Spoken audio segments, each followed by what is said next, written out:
So my name is Stacy McDonald, and I've been in Young Living since 2010, back in the olden days. And I started doing the business in 2011, so I waited a year. Then I hit silver in 2012, gold in 2013, and both platinum and diamond in 2014. By 2018, I had hit Royal Crown Diamond.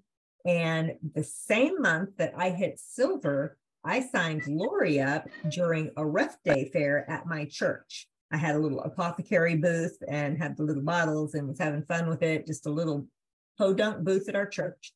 She was awesome, and she sat and listened to me ramble on and on about my obsession with oils, right? Because that was my passion. And she listened to everything, and she was just eating it up and so interested. And so she bought a kit, took it home, and we didn't talk again until the following Rough Day fair, when she came to my booth to confess that she had lost her kit.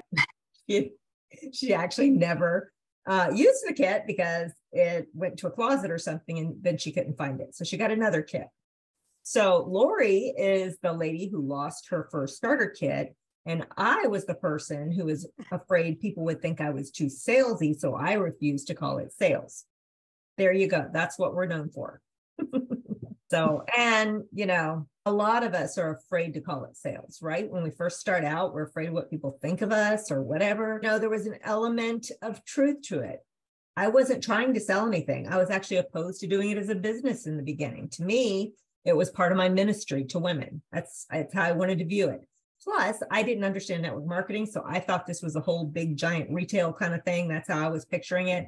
And I'm like, I don't want to have inventory. I don't want to have the headache of taxes and whatever I was picturing, having to keep, tons of track of things. I didn't want to have to keep track of things. And that's what I thought. I thought it was inventory and then having to keep books and all that kind of stuff. So I was actually against doing it as a business, but I loved the oils and I couldn't help myself but talk about them. And so that was how I got started with it all. But I don't know about you. I still didn't want people to think of me as a salesperson. To me, sales meant used car salesman, just that kind of flashy, in it for themselves kind of person. I had a really unhealthy view of sales, when in fact, we sell things every day. Just in our day-to-day living, when we tell somebody about the restaurant that we love, or we're talking to we're telling our kids what we try to convince them of something that we want them to do, something healthy or whatever. We're selling them on something. When we talk about the shoes that we love that, make our feet feel amazing, and we tell all of our friends at dinner about our shoes, we're selling them on something. Whether or not we make money from it, we're selling them on something. So Lori, you talk about this in your book. By the way, Lori is also the author of The Harvest, and it is an amazing book. If you don't have this book, get it right away and let me know. If you can't get it, I'll help you get it. You need this book. I would like for Lori to address that. And how do you define sales? Thank you, Stacy. Wow, there's so many things that I want to say about this. How to define it. Okay, when I started, I was not afraid that somebody would think that I was in sales, but I was afraid that people would think I was crazy, because I was kind of known for doing all kinds of other alternative crazy things. And so this was just like one more log on the fire. It's like, I'm not telling a soul about this. But when I finally broke through that, sales didn't frighten me, because I'd been in sales my whole life. And Stacy's exactly right. All of us are in sales. If you've ever tried to convince your husband to go to this restaurant, not that restaurant, you're in sales. And if you've ever tried to convince your kids to do the dishes when it's not their day, you're in sales. Like every moment of every day, you are selling something. At the bare minimum, you're selling yourself. You're selling your integrity. You're selling your trustworthiness. You're selling your friendship. And that sounds really awful, but when you look at sales the right way, it's not, because sales is just service. Think about somebody who's drowning in the middle of the ocean, and you're standing there on shore with the life raft. Are you going to throw it to them? Or are you going to say to yourself, better not. They might think I'm intruding. Right? So the more we care what we think of ourselves, the more that's called in the Bible fear of man, and the more we're going to just back off and not say anything. But the more we're actually loving people and we're wanting the best for them, whether or not we make $1 from it, the more that's service. And I call that sales. So I continue to say we are in sales. Embrace it, because everything good that you know about in this world, you want other people to know about. Do unto others as you would have them do unto you. And everything bad that you've ever experienced, you want to sell the idea to other people to not do that. The dentist is the best salesman in the world, because they have you convinced that if you don't show up twice a year, you're going to be in pain, right? Like, it's going to benefit you to show up. And so I don't have any problem with sales. That's a good point. Dentists are all about proactive avoidance of pain and problems. So that's a good example. Yeah, and it is. It's not only fear of man. It's also it's kind of a self-focus, because instead of focusing on other people and really actively loving other people and being so consumed with what they need, we're worried about what people think of us or how we look, or what they may be saying about us or how they view us. It's actually very self-centered to be afraid of that. But I think we've all been there at times. Also, examining what is what's bothering you about the whole thing. Really sit and ponder that and think about it, and maybe write a few things down. And I bet you, when you start to write things down, all your sentences are going to begin with, I'm afraid if, I'm afraid what, I'm afraid who, it's going to be what they think, how I look, how they may view me. It's all going to be focused on self. Chances are. So can I interrupt you? Can I just get in your amen pew here?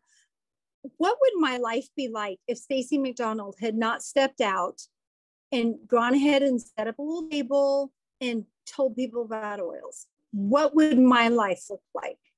And then if I extrapolate that out, what does the life of so many of the people that I have shared oils with look like? If I told you the kinds of non-client stories that I'm not allowed to tell, the thought of people being without those oils is absolutely and utterly, completely unthinkable. Like, where's your compassion for people? There are people out there praying. Yellows, can we have an intervention? There are people out there who are on their knees praying for the answer to all of their problems. And you're sitting on it, and you're not going to say anything because you're afraid of what they think. So back to you. Yeah, that is such a good point. Such a good point. We want to be others focused. So once we come to that conclusion and we realize that other people need what we have, and we do focus more on them, we need to think about, okay, who are those people? Who are those people? Everybody. It is everybody. So let's categorize the everybody. There's the people that we know, the people that are friends of ours already. And then there's basically, if we're going to make it simple, there's the people we don't know. So let's start with the people that we do know. What are some ways that we can naturally introduce them to the oils? What are some ways that we can just, put it out there so that they know that this is what we do? Well, I have people I have an oil for that. Go ahead. I have people over to my house. If they come to my house, it's over. Because it's everywhere. Yep. And then they're asking questions. And that's so important. Whenever I go to help someone get started on this kind of thing, I always remind them, don't be an essential oil hypocrite. Don't be telling them that they need to detox their home and they, this is bad for you, this is good for you, when I walk into your bathroom and there's neon green soap on the counter. You know what I mean? Be consistent. Be using the Thieves dish soap. Be using the Thieves hand sanitizer. Be using all the things. Let them see it. Use your oils out loud. Use your products out loud in front of your friends. Let them see that diffuser going. Talk about it. Does your friend, did she come in and say she, her head was uncomfortable and you ran and got a Motrin? I mean, you know what I mean? Your actions are going to speak louder than your words. Let them see how you handle those situations. When you give gifts, what kind of gifts are you giving? When you have a wedding to go to or a baby shower, are you making little gift baskets with your products that you made with your oils maybe, or put a diffuser in there for the new wife, the new bride, so she can start out her household right? Maybe some household, thieves things, housewarming gifts, laundry soap and dish soap and all those kinds of things. They need that. And it's a great gift. People appreciate that. They appreciate it. They love getting gifts like that. Those are some of my favorite gifts. And I just like to do gift baskets. I mean, I could just wrap it up in a box and give it to them. I think the gift baskets show that you took the time to choose things that were specific for them. And so that's why I like to do that kind of thing. Plus you can make it cute and put little spray bottles in there and all that. But make sure a small version of that recently. Did you? Oh, tell us about it. The family that I'm babysitting for a couple of times a week has a teething baby, and I made him a DIY baby salve for the teeth. And I said, not sure if you're super open to the oils, but I just want you to consider it.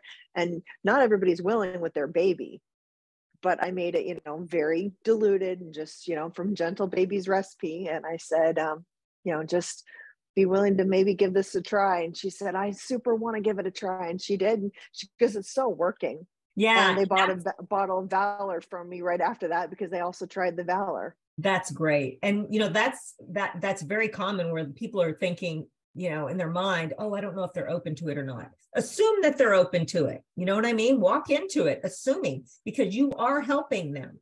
Have the confidence to remember that you're doing them a favor.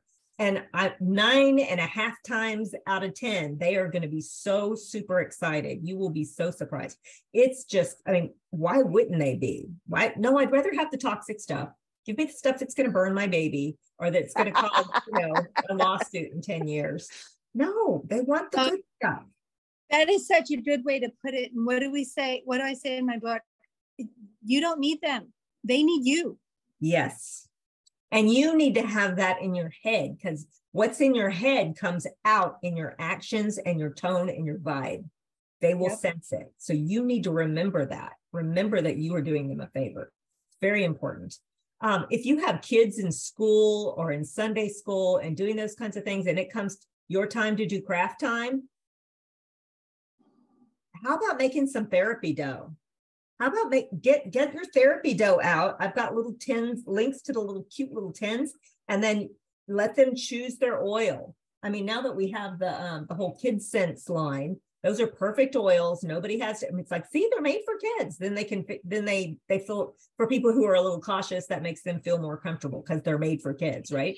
So go ahead and bring that with you, and you be the craft mom that day. Do it at a birthday party. It's a perfect birthday party kind of thing. I love the therapy dough, and it's great for just, it keeps the kids busy too. They absolutely 100% love it. So do it with the grandkids, do it with whoever, whenever you get a chance. There's lots of other crafts you could do too. And there's, you could do therapy sand, you could do other things. And there's foods you can make with the oils for people to try out. But get it involved. Be consistent with what you're doing. Get a reputation, with your friends. You are the oil lady, right? You'll become known as the oily person. Absolutely. And so they know when they start to either what you showed them the last time you gave them something, they'll remember that, or they'll just know when they hear something about oils. Oh yeah, Lori does that.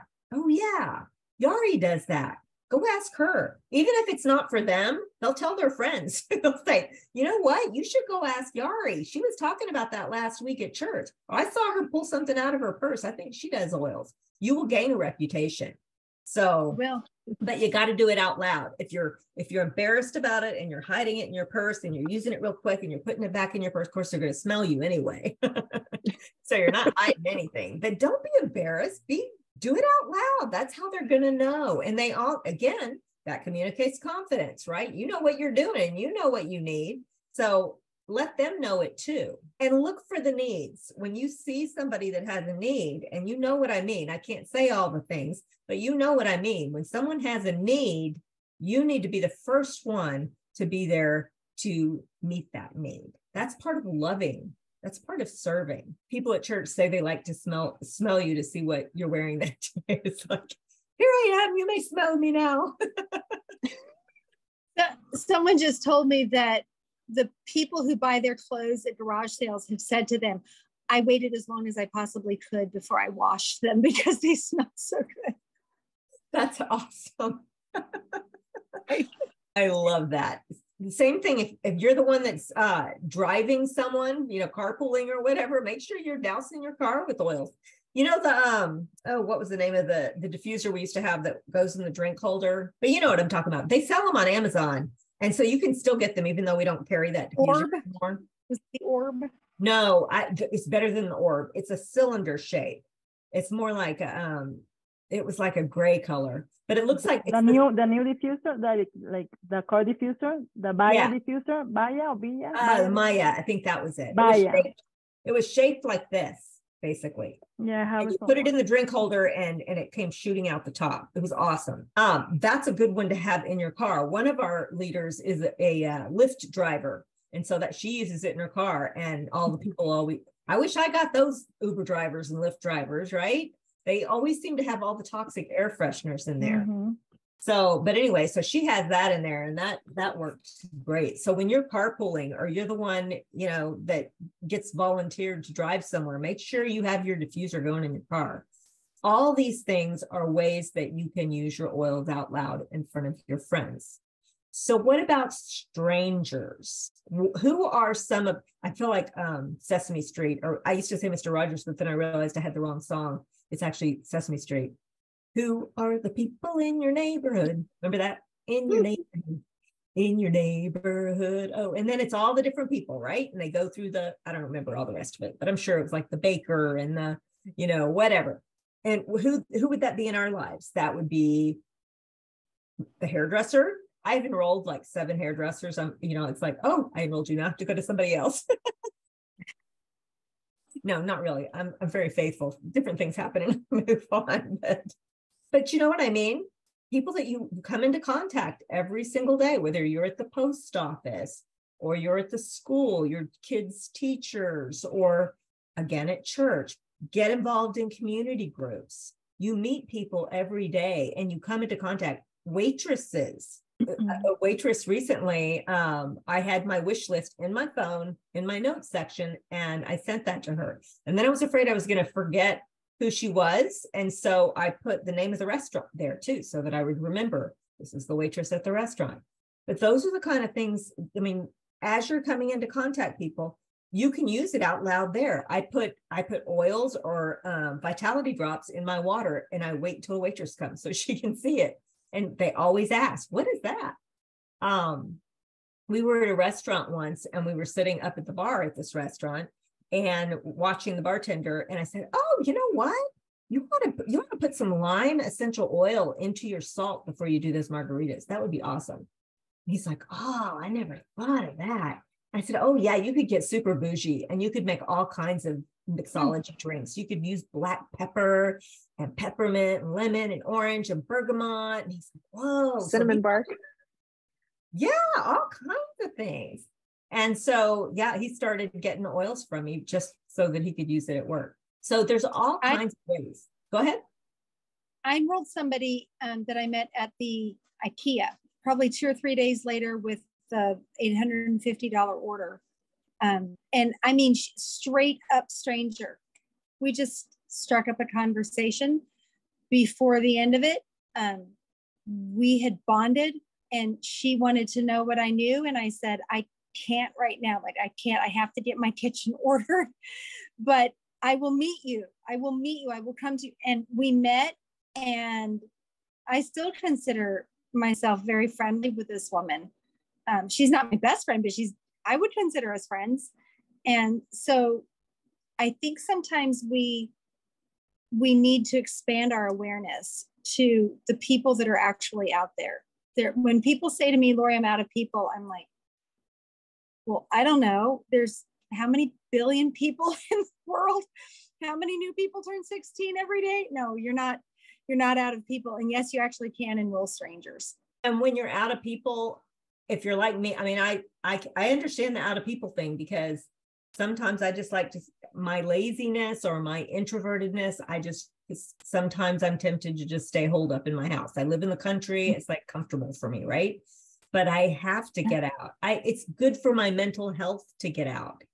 I have to push myself outside of my comfort zone sometimes.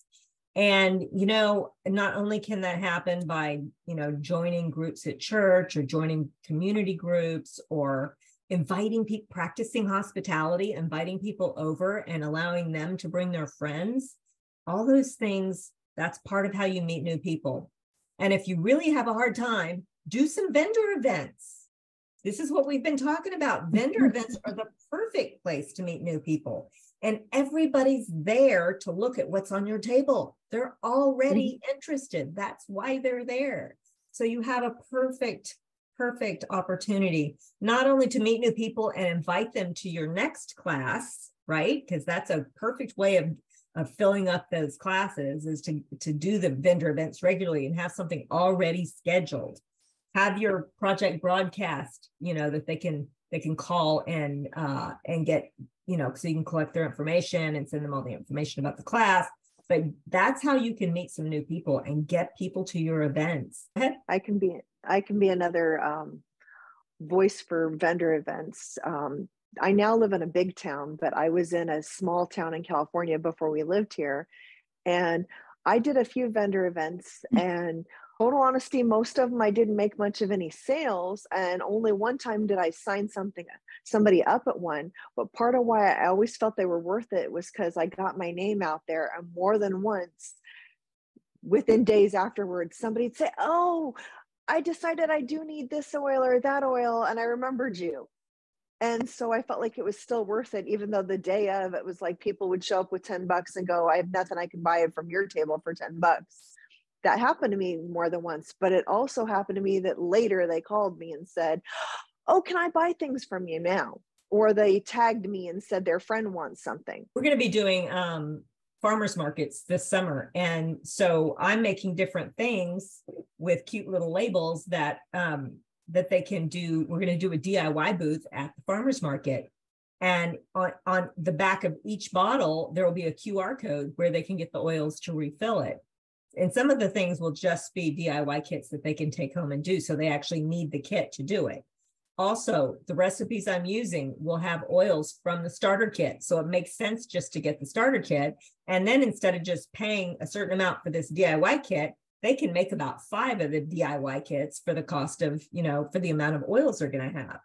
And so it makes total sense. And again, you're meeting the people. That's the important thing. Again, I was talking about hairdressers, right? Remember when you're getting your haircut, you have a captive audience, right? Because you are there, they're there to serve you, and they have to be nice to you, right? You're the customer. So you can talk about oils all you want, and you can talk about toxins, and you'll be able to tell how it's going. But remember to listen to what the needs are. Don't just talk at them, talk to them. Ask them questions, find out what makes them tick, what their interests are, and what their needs are. And then try to really get creative with how you can meet those needs. But this particular hairdresser, we were talking about hair loss, and I was telling her about, some of the oils that have shown some amazing results. And she was very, very interested. It did take a couple of haircuts before she finally enrolled, but she did. I'm very patient. And so what I did is I made her a bottle of my hair tonic, and I made her a card. Well, this isn't the card, but I made her like a recipe card for the tonic, had the QR code on the back, but I made the card as if she were the brand partner. so that she could see that she could put these cards or on in the mirror for other customers to see, or she could just have a stack of them there to give to her customers as she's using this on their hair and telling them why it works. And it's smelling amazing. So she was super excited. She loves it. She's getting great results. I had to go back. I'm like, how's it working? Oh, it's great, but I took it home. I'm not using it on my customers. It's working on me. I'm like, you need to do it for your, that's why I made her the cards. Anyway, so now she's using it on her customers, and that's the goal. There's also a C spray that we do. And I do the same thing with the beach wave spray. Vitamin C spray is what we call it. Yeah, the hairdressers are going to be interested in that kind of thing. So keep that in mind. You can also do your nail lady. Have you ever considered using the Myra hair oil as a cuticle oil?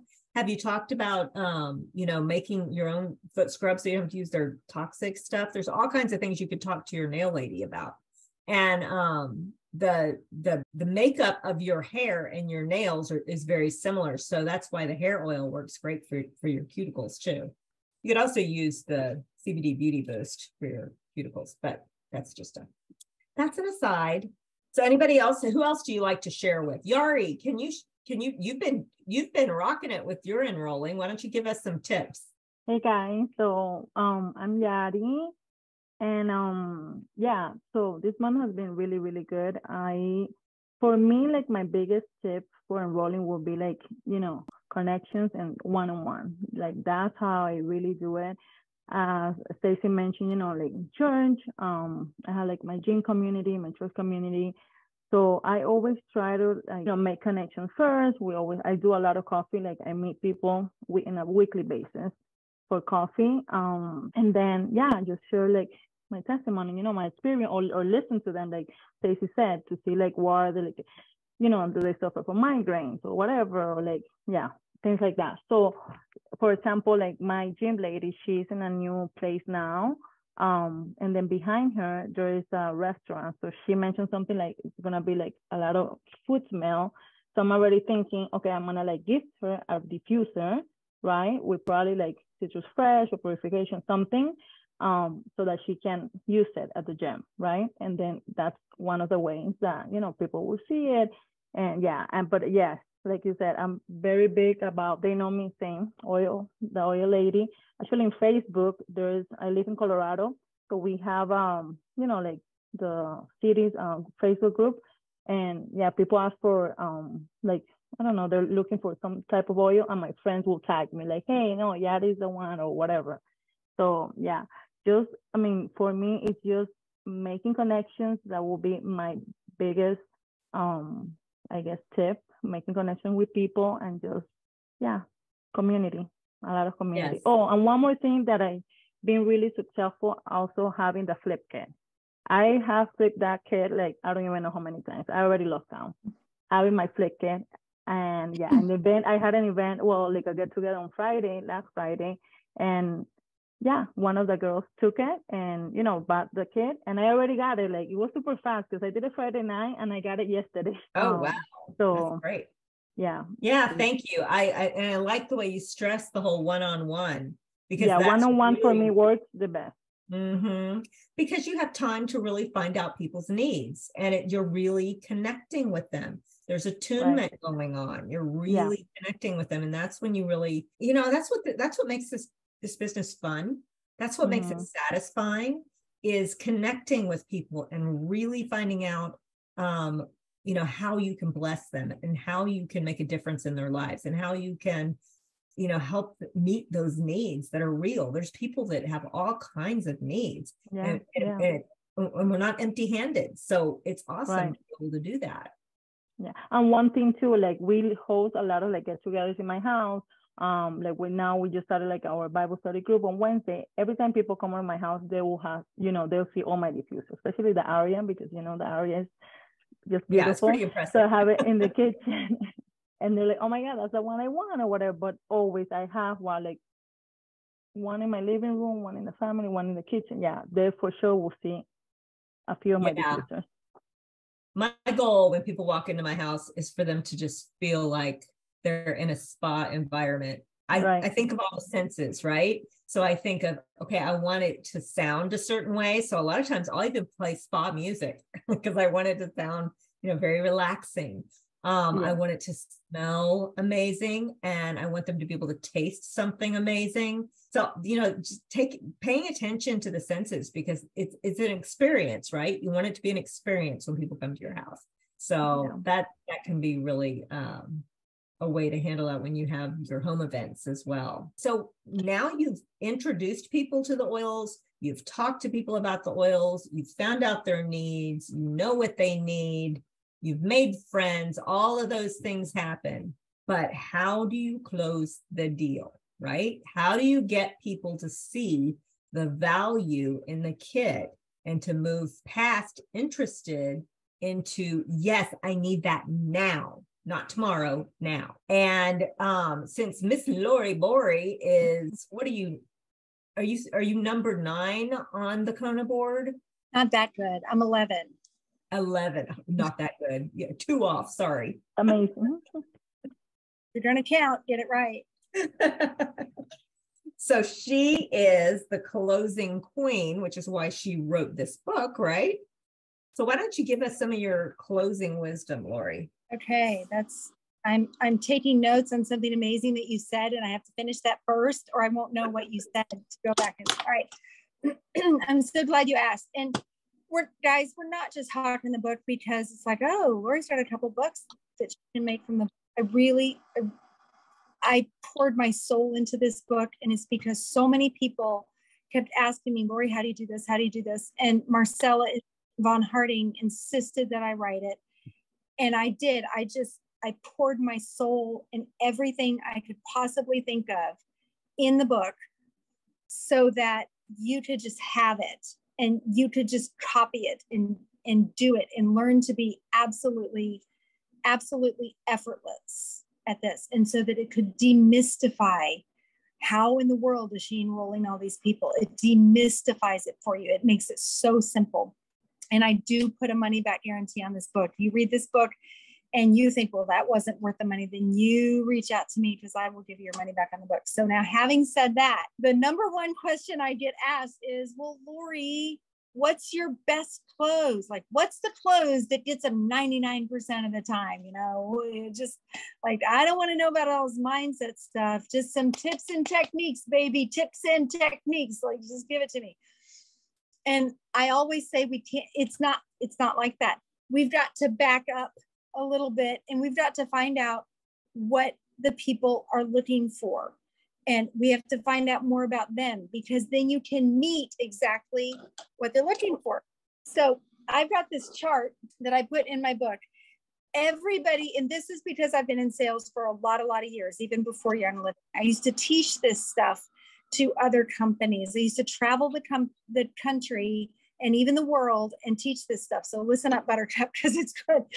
And this is my never to be humble opinion, my own. I developed this, and it's not been tested anywhere. So you can take it or leave it. It's worth what you paid for it, nothing. But I really believe there's a bell curve going on. There are some people who are like, they're buying whatever you're selling. They've been doing research on essential oils. The minute they see that you've got oils in your house, they're like, oh, where have you been all my life? Let's get in, right? You love running into those people. And then there's people at the other end of the spectrum who are like, no. But why aren't you using bleach anymore? Because it's not safe if it's not bleached. You're like, oh, help. And then in the middle, there's this huge opportunity zone, okay? Too many of us are beating our heads against the wall on this it's never going to happen thing, asking Lori for the clothes that's going to work on them. They'll say, well, okay, so I've got this person who's married to all their diagnoses, and they think, what they really think is that anything that is sold that's an essential oil should be double-blind placebo tested before it's allowed to be sold, right? And you're trying to get me to tell you the best clothes. And that's not going to happen. But if we're talking about the rest of the people, okay, so leave those people aside. If you're talking about the rest of the people, the best way to know how to close them is to ask questions. I think too many Young Living reps, and people in general, but also Young Living reps, just take a great big breath, and they're so excited that they just verbal vomit on people. And there's and there's story. And then they don't, so they're not asking questions. They don't know anything. And then at the end, they're not even closing. And then people are coming to my booth and they're like, yeah, like 10 people told me about this, but I'm going to go ahead and, get it here. I'm like, right. Cause I asked for the sale, and it's all a matter of technique. I have my favorite story on how to close is back when I was a trainer and a consultant. I worked for a very large company consulting for them. And we were taking their call center, like 500 people, through training to help them learn how to sell because they were service people. And do you know what the number one complaint was? They didn't want to be that person. They didn't want to sell. I'm like, oh my word. So we took them all through the training, and what we were selling was service agreements. So this is back in the days of the VCR. Anybody remember that? Anybody old enough for VCRs? Okay. So Gen X, yes. Yeah. Mine still has the wrong time on it. Yes. This is what nobody could program their VCR. That was exactly it. And so people are calling, I need to program my VCR. But it was costing the company so much money that they said, we've got to figure out a way to sell something or we're going to go broke. And so they decided to sell service agreements on those VCRs. So after I took everybody through the training, I sat and I listened to the phone calls and I looked at the stats, and there's one guy in 500 people who's making 80% of the sales. Name was Bob. One guy. Bob the Builder. Yeah, Bob the Builder. And so I said, I gotta hear what Bob is doing. The only difference was Bob was closing, nobody else was. And this is Bob's close. So somebody would call up and say, I can't program my VCR. Can you help me? And he would say yes. And he would serve them and help them with everything. And then at the end of it, he would so low-key cash, he would say, so have you ever heard of a service agreement where if anything ever goes wrong with the unit, we'll pay to repair that unit? It won't cost you anything. People would say, yeah. And he would say, you ready? Are you sitting down? Are your pens out so you can take notes? Bob would say, want one? Ask. So you've got to ask for the sale. It can be, would you like this or this? It can be, I'd recommend you do that. Shall we get started? It can be, you in? I mean, you just taught a class and then you look at them and you say, that's the best I've got. That's it. You guys in? And it can get more complicated from there. But if you can just remember one thing, that's to ask for the sale. You in? You want one? I got a kit in my car if you want it. So that's my take on closing. Just do it. Love it, Lori. And I prefer an either or rather than a yes or no, because you want to assume that of course they want it. That's not the question. The question is which one. Right. What all do you want? It's do you want the premium bundle or do you want the Ningxia Red first? And then you can get the other one next week. The other tip to closing is the good, better, best too. Yeah, good, better, but that's what I mean. And they're all in the book. You can read them and get more complicated. But the next most important thing to do is to shut your mouth. So after you ask the question, which one do you want to start with? That's it. Because they're thinking, and anything you say interrupts the thought process and will talk them right out of the sale. Yeah. You can overwhelm them really easily. Let them think, let them absorb. When people feel chased, they run. Yep. It's like the deer out there. They're twitchy. Yeah, that's a good way of putting it. They're twitchy. Yes, make them feel relaxed. You want them to trust you, that you don't want them to think, where's the escape route in this room? Because I'm feeling hunted. Yeah, that's very good. I like what you said in your closing chapter in the beginning, talking about the different tools, because there's no one size fits all, right? That's why it's important to listen to their needs and find out what makes them tick and what they need to do. But you likened it to the tools in your toolbox. Well, you didn't actually say it. It looks like I was picturing paintbrushes, but you said when artists use their tools, they know which one to choose and they wield it with grace. As you practice, you too will gain the intuition to know which clothes to use and when. I thought that was so good, because if you're listening and if you are being patient and you're letting, you're developing your intuition, then you're going to know which one to use. It's not just like a one size fits all Burger King order. You're really honing your skill in that area. And the skill is to learn how to help people, to learn how to actually serve them and not yourself. So I thought that was a really good line. Back guarantee clothes. That's the one I use most likely at vendor tables, because it's written, they don't know me. They don't know my credibility level. And I learned this from Marcella von Harding, and I use it to this day. And I say, listen, you take this set of oils home, or this collection of oils home. You anoint yourself, you anoint your family, you anoint your friends, you anoint your neighborhood. I don't care if you drink it.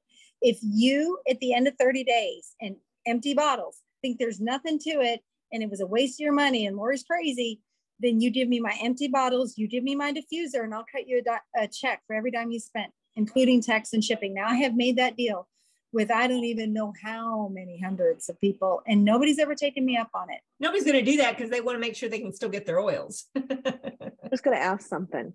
Okay, go ahead. I think she said the good, better, best thing. Uh-huh. Mm-hmm. I was at convention a few years ago when I heard him say that, and my husband and I thought that was so awesome. I'm glad you guys reminded me of that, because I think that is something I can use at my classes, the good, better, best thing, where we talk about, yes, it's good if you're just a customer, but it's better if you're you have your own kit and you have it at wholesale. And then it's best if you're ordering regularly, because you can try all the things. You want to keep everything as simple as you possibly can. If you give people too many choices, they get overwhelmed and they'll do it tomorrow.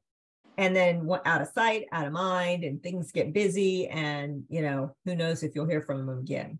So you want to make sure when you present the oils to them at your class, that's the most interested they're going to be, because you're right there. Everything's fresh in their mind. They can smell the oils. They can see the oils. They can try them on.